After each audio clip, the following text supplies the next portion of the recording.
አውደ ነገሥት አለ ከሚባል ትላልቅ ቅርሶች እንዳንዱ አድርገውት ለዘመናት ተሸክመን ይዘን እየሄድን ያለ ነው።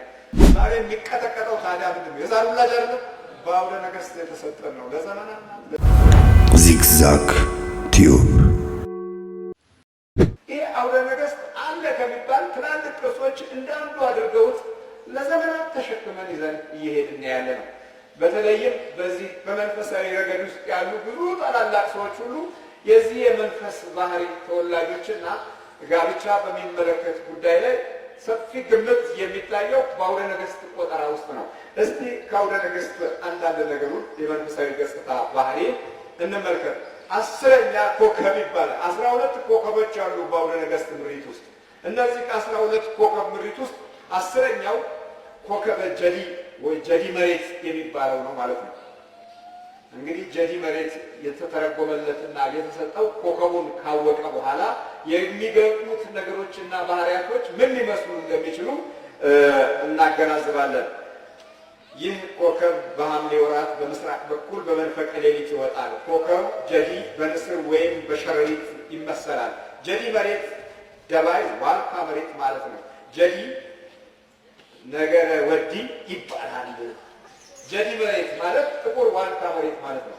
በጥቁር ዋልካ መሬት ላይ የሚኖሩ ሰዎች በአብዛኞቹ በተለይም አሮጊቶች፣ ወጣቶች፣ በመካከለኛ ዕድሜ ያሉ ሁሉ ጥቁር አፈር ይበላሉ። እንደ እንጀራ ይበላሉ። እንደ ዳቦ ነው ግጥም ያደርጉት። ምንድን ነው ሲባል ቡዳ በልቷት ነው ይባልና ወደዚህ የኮከብ ቆጠራ ባህሪ ውስጥ ይመጣል። እናንተ የአባታችሁን ስራ ምን ትላላችኋል? ታደርጋላችሁ። አባት ተብሏል። አየደሉስ በመንፈሳዊ ባህሪ ያለን ሁኔታ ኢየሱስ ክርስቶስን የመምሰል መንፈስና ጸጋ መያዝ ካቃተን ይሄንን እንመርጣለን። አባት ተብሏል። ስለዚህ የኑሮ አተናተን ባህሪው ይሄ ኮከብ ያለው ሰው እንደ ንስር ፈጣን ነው፣ ፍርሃት የለውም፣ አደጋ ጣይ፣ ጨካኝ፣ ኩርፍተኛ፣ ባልንጀራውን አክባሪ፣ ጨዋታ ወዳጅ ነው። ወዲያው ካልተበቀለ ቂም አይዝም፣ ወዲያው ግን ይበቀላል አለ። እንዲህ ተመዳድቦ ባህሪያችን በመንፈስ እጅ ውስጥ ከገባ ቆይቷል። ስለዚህ እንዲህ አይነት ሰው ክርስቶስን ልክ እንደ ጌርጌሴኖን ውጣልኝ የሚለው ልክ ይሄ ባህሪ ያለው ሰው ይሄ ባህሪ በዚህ መንፈስና ባህሪ የተያዘ ሰው ክርስቶስን በስጋና በደሙ በኩል ላለው ዕድል እጅ አይሰጥም። በዚህ አይነት ሁኔታ ደግሞ ለረጅም ዘመናት ይሄንን መንገድ ሄደንበታል እና ጽሕፈት፣ መሰንቆ፣ የጌታ ቤት እርሻ ክፍሉንም ደግሞ እንደገና ተደበላልቋል፣ ተምታቷል። ይሄ ሕጋዊ መብት የተሰጠው ነው። ይሄ አውደ ነገሥቱ በመደበኛ ዛሬ ብዙ ወጣቶች በጫት ላይ አተረጓጎሙን አሰራሩን የበለጠ የሚማሩበት ጊዜና ዘመን ነው። በለጭ ያደርጋል ጩጬ እያሉ ያጣለት ያደርጋል በጭ እያሉ አብረው ይሄንን ነው የሚማሩት። የባሰ ማለት ነው። ሌላው ለሰው ከቶ አድሎ የለውም። ቀጥ ያለ ሐቀኛና እሙን ነው። ትንሽ እልክ አለበት ይላል። ይሄ ኮከብ ያለበት መጽሐፍ ቅዱስ እንዲህ ይላል፣ እልከኛ አትሁኑ ይላል። አሁን እዚህ ጋር እልክ ሙሉ ፈቃድ ያገኘ ማለት ነው። ሙሉ ፈቃድ ይሄ ነው። አበሻነታችን ውስጥ ክፉ ነገር ስር ሰዶ ለዘመናት ስቃይ የሆነብን በወጣንበት በገባንበት መከራ የሆነው ከዚህ ሁኔታ ጋር ተያይዞ ይህንን የመንፈስ ባህሪ ስላስተናገድን ቅዱሳን አልወለድ ብለው አመፀኞች እየበዙ የመጡት ከዚህ መንፈስ በስተጀርባ አብዮተኝነትም እግረ መንገዱ ሰፊ ድል አግኝተዋል። በእልኩ ከትልቅ አደጋ ይደርሳል ይላል። ደግሞ አደጋ እየተመኘለት ነው። ልክ የመጽሐፍ በሚገለጥበት ጊዜ ይሄ መንፈስ ዙሪያቸውን ይከባቸዋል። ይሄ መንፈስ በአጠቃላይ ነገሮችን እያደመጠ አካሄዱን የሰውየውን ሕይወት በዚህ ምሪት መሰረት አቅጣጫውን ይለውጣል። ክፍሉ ጠይም ሰው ነው። ልቡ ብሩህ፣ እግዚአብሔርን ፈሪ፣ ህልሙ የታመነ ነው። ደግሞ አሁን ተደባለቀ፣ ከእግዚአብሔር አምላክ ጋር ተደባለቀ። የታመነ ነው። ከፍ ያለ ማሰብ አለው። ተጸጻች፣ ምሕረተኛ፣ ቸር፣ ይቅር ባይ ነው። ምቀኛና ሌባ አንድ ጊዜ ንብረቱን ይዘርፉታል። ደግሞ ለአየህ መንፈሱ ለዘራፊ እንዲሰጠው ተጠቆረ። እንዲህ ብልሽሽት ብለን የቀረነው እኮ አለ ምክንያት አይደለም። በዘመኑ የነበሩት አባቶቻችን 60 ከ50 ከ40 ዓመት ወደዛ የነበሩትም ይህንን እንደ አንድ ትልቅ እውቀትና እንደ አንድ መሰረታዊ ያኗኗር ዘዴና ዘመኑንና እውቀቱን የመለያ ጥበብ አድርገው ተመልክተውታል። የዮሐንስ ወንጌል ሲነግረን እናንተ የአባታችሁን ስራ ትሰራላችሁ። ለካ ዲያብሎስ አባት መሆን ይችላል በዚህ መንገድ።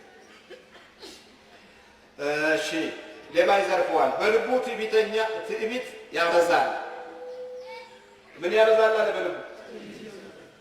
በመጽሐፍ ቅዱስ ውስጥ ትዕቢት እግዚአብሔርን ከሚከለክልና ቅዱስ መንፈስን ከሚያስወግድ አንደኛው ባህሪ ነው። አሁን እዚህ ጋር ለክፉ መንፈስ የትዕቢት አሰራር ሰፊ ዕድል አግኝቷል። በመንፈሳዊ ሕይወት ውስጥ ትዕቢትን እንደ አንድ ደረጃ እንድንቀበለው የሚገፋፋ የአውደ ነገሥት አሰራር ለዘመናችን ትልቅ ርዕዮት ከሆነ ቆይቷል። እስከ ዘመነ ሽምግልናው ድረስ እጅግ ዘማዊና ቀንዝረኛ ነው ይላል። ለመናፍስቱ ዕድል ሲሰጠው ተመልከቱ። በሴት ነገር ተከሶ በፍርድ ቤት ይቆማል።